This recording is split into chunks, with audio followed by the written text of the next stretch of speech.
5 notizie dalla Liguria, da Ponente a Levante.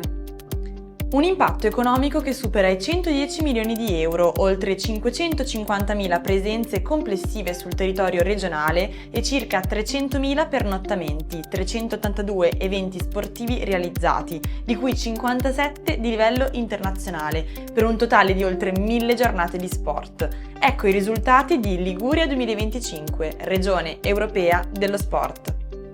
Sarzana è entrata fra le 10 città finaliste per il titolo di Capitale Italiana della Cultura 2028, con una proposta culturale credibile, strutturata e fortemente condivisa dalle istituzioni, enti culturali e territori liguri da Ponente a Levante.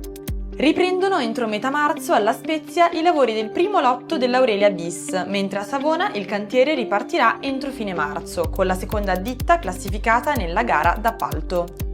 La Regione Liguria registra una percentuale di utilizzo delle risorse destinate allo sviluppo rurale pari al 99,73%, collocandosi al di sopra della media nazionale, ovvero il 99,43%, un risultato che rafforza l'impegno per continuare a sostenere imprese, comuni e comunità dell'entroterra. Tra i 20 paesi più belli d'Italia c'è anche Triora. Il celebre borgo dell'entroterra imperiese, noto come il paese delle streghe, è stato inserito al terzo posto nella classifica 2026 di Skyscanner. Queste erano le 5 principali notizie di oggi. Seguiteci sui canali ufficiali della Regione Liguria.